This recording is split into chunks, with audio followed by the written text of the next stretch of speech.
La D23 a révélé un teaser rapide de Zootopia 3, qui est rempli de petits détails montrant beaucoup de choses qui vont se passer dans le 3e film de Judy et Nick. Et en même temps, cela nous donne plein d'idées pour des théories sur des choses que l'on trouverait vraiment super cool de voir arriver dans le prochain film de la Ville des Animaux. C'est certain, la chose la plus marquante de tout ce qui apparaît dans le teaser, c'est le coup de patte d'un oiseau qui se produit sur le journal tombé par terre, laissant une empreinte impossible à associer à un quelconque autre animal qui n'aurait pas de plumes. Mais en regardant le journal en lui-même, on arrive à remarquer quelques indices sur des choses qui vont se passer dans le 3e film. Par exemple, il y a un article avec le titre suivant « Une liste de nos ships navires préférés ». Un classement des plus grands navires fait par nos expéditeurs, shippers. Ça a l'air d'être une simple liste de bateaux pour les personnes qui adorent voyager lors de croisières, pas vrai ? Ce ne serait que ça si juste à côté nous n'avions pas une photo de Judy et de Nick déguisés avec des moustaches exactement pareilles à celles qu'ils portent dans la scène finale du film, juste avant d'arrêter Bellwether pour la 2e fois qui essayait de s'enfuir par l'aéroport de Zootopia. Donc, le ship mentionné dans l'article n'est ni plus ni moins qu'une référence au duo de protagonistes, Judy et Nick, qui est un couple que les fans adorent shipper. Et il semblerait que les producteurs de la franchise vont enfin mettre ça en pratique dans le prochain film, si vous voyez ce que je veux dire. Cela nous laisse imaginer que peut-être, je dis bien peut-être, nous aurons le premier baiser du couple dans la franchise. La scène post-générique elle-même le laisse transparaître quand l'un des voisins bruyants de Judy, en remarquant qu'elle passe en boucle l'enregistrement de Nick disant qu'il l'aime, lui demande quelle sera leur prochaine étape. Et il ne faisait pas seulement référence à la prochaine affaire des 2 partenaires policiers, mais aussi à la prochaine étape de leur relation à tous les deux. Vous ne trouvez pas ? On arrive aussi à remarquer quelques autres détails vraiment sympas dans ce rapide teaser.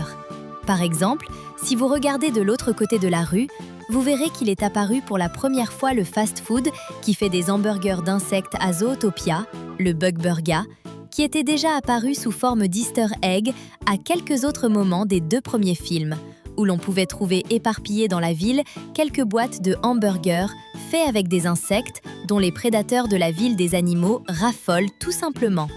On dit qu'ils servent de délicieuses frites de grillons. Vous auriez le courage d'y goûter ? En plus de ça, on peut voir passer sur le trottoir exactement le même mouton qui se faisait tondre la laine chez le barbier au début du 2e film, quand Judy et Nick étaient en pleine course-poursuite et qu'ils ont balancé de la laine de mouton de partout, et que, sorti de nulle part, le mouton est apparu avec une coupe complètement différente, qu'il a tout simplement adorée. En fait, il passe exactement devant le fast-food Bug Burger. Dès que le teaser a fini d'être montré au public de la D23, il a été annoncé que le principal nouveau personnage du 2e film serait de retour, la vipère bleue Gary. Ce qui prouve qu'officiellement, à partir de ce moment-là, il fera partie de l'équipe d'enquêteurs Wild et Ops, ce qui nous amène à nous demander si la sympathique femelle castor, Nibbles, sera également de retour, puisqu'elle a été vraiment très importante dans l'histoire du 2e film. Un autre personnage que nous reverrons probablement dans le 3e film, même si ce n'est que sur un écran de télé ou sur une affiche dans l'un des cinémas de Zootopia, c'est le maire Windancer.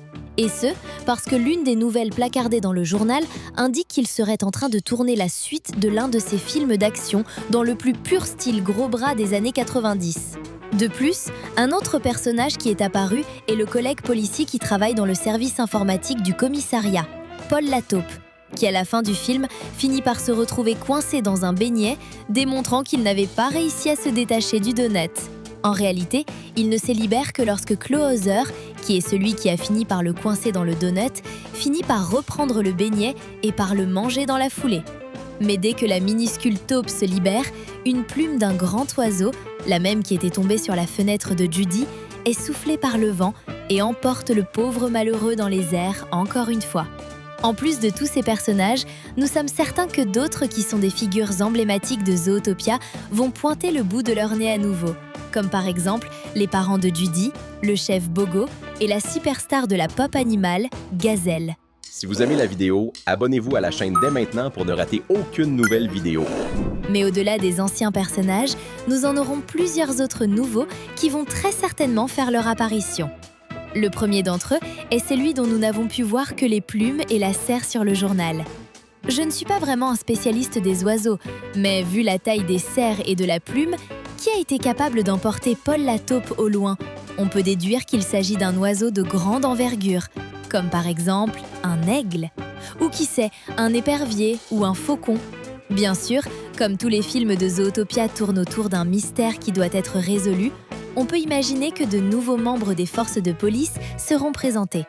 Mais nous parlons des forces de police aériennes de la ville, composées exclusivement d'oiseaux. Mais si vous avez étudié un peu la biologie, vous savez que certains oiseaux ne peuvent pas voler, comme par exemple les poules et les pingouins. Alors, avez-vous déjà imaginé s'il apparaissait au commissariat un officier de police qui viendrait directement des eaux glaciales du pôle Sud avec une démarche bien drôle et un bec? Ce serait un petit nouveau que Judy et Nick devraient entraîner, et il serait assigné pour aider le duo dans l'enquête sur le mystère impliquant les nouveaux personnages à plumes de la franchise. Dans nos têtes, il s'appellerait Dustin, le pingouin. Alors, qu'est-ce que vous en dites? Un autre nouveau personnage que les fans adoreraient voir dans le prochain film de la ville des animaux ne serait nul autre que le père de Nick. C'est parce que dans la seule scène où nous voyons le renard espiègle encore enfant, on peut voir sa mère l'aider à s'habiller en scout, mais son père n'est ni vu ni mentionné. Ce qui renforce cette théorie, c'est le fait qu'à l'origine, dans l'histoire du film, le père de Nick devait être présenté comme un tailleur très talentueux de Zootopia, mais il a fini par être coupé du long métrage après que l'histoire a été modifiée. S'il y a bien une chose dans laquelle Zootopia excelle, c'est à nous offrir d'excellents méchants. Tout comme Bellwether et la famille Lingsley, en particulier Pobert, sérieusement, je n'aime pas ce mec. On peut imaginer que l'on aura un méchant encore plus compliqué à gérer pour nos héros dans le 3e film. Et notre intuition, c'est qu'il a en fait déjà été montré dans le 2e film. Pour être plus exact, il aurait été montré dans la bande-annonce du film. Il s'agit de ce personnage encapuchonné qui était justement en train de coincer Judy, Nick et Gary au sommet d'un immeuble. Maintenant, réfléchissez avec moi. Quel est le meilleur endroit pour que des mammifères qui ne volent pas rencontrent des oiseaux à Zootopia? Exactement, en haut d'un immeuble. Et il pourrait très bien s'agir d'un nouveau chef des oiseaux qui veut que les volatiles prennent la place qui leur revient de droit dans le monde animal, qui, comme nous le voyons dans Zootopia, est presque complètement dominé par les mammifères. Mais et si le film n'avait pas seulement un seul méchant, mais plutôt 2? C'est parce que beaucoup de gens n'en ont aucune idée, mais à l'origine, il devait y avoir une explication au plan de Bellwether d'essayer de piéger les prédateurs à Zootopia. Elle ne devait pas être juste une petite brebis sociopathe. Dans le livre de concept artistique de Zootopia, il y avait un personnage qui devait être un mouton travaillant comme espion pour le gouvernement de la ville. Il se déguiserait en loup pour fréquenter les endroits les plus dangereux de la ville. Ce serait littéralement un agneau dans la peau d'un loup, au lieu d'un loup dans la peau d'un agneau. Cet agent ne serait nul autre que le père de Bellwether en personne. L'artbook du premier film ne donne pas de détails sur ce qui lui arriverait. Cependant, on peut imaginer que sa fin serait probablement tragique, ce qui motiverait la petite brebis orpheline, en l'occurrence Bellwether, à chercher à se venger non seulement des politiciens et des chefs de son père, mais aussi des prédateurs qui lui ont causé une triste fin. Le détail, c'est « et si le père de la méchante du premier film n'était pas vraiment mort ? Et s'il avait juste passé tout ce temps à faire semblant d'avoir cassé sa pipe uniquement pour pouvoir disparaître et, qui sait, mettre en pratique son plan visant à ce que les prédateurs soient complètement assujettis par les autres mammifères. Si ça arrive dans Zootopia 3, il aurait besoin d'aide et il irait certainement jusqu'à la prison municipale de la ville des animaux pour faire sortir sa fille et bras droit de derrière les barreaux afin de l'aider à réussir à exécuter son plan. Comme c'est un maître des déguisements, il passerait tout le film à se faire passer pour un personnage qui est aimé et admiré de tous. Comme par exemple, un nouveau policier loup qui devient un héros après avoir sauvé la vie du maire Windancer d'une attaque qu'il a lui-même orchestrée avec l'aide de Bellwether. Ça, pour le coup, ce serait un énorme problème pour que Judy, Nick et Gary, qui fait maintenant partie de l'équipe, réussissent à percer le mystère. Et ils devraient faire une course contre la montre. Après tout, ils seraient accusés d'avoir organisé l'attaque contre le maire Windancer. Je ne sais pas pour vous, mais moi, j'adorerais qu'une histoire comme celle-ci soit racontée dans le prochain film Zootopia au cinéma.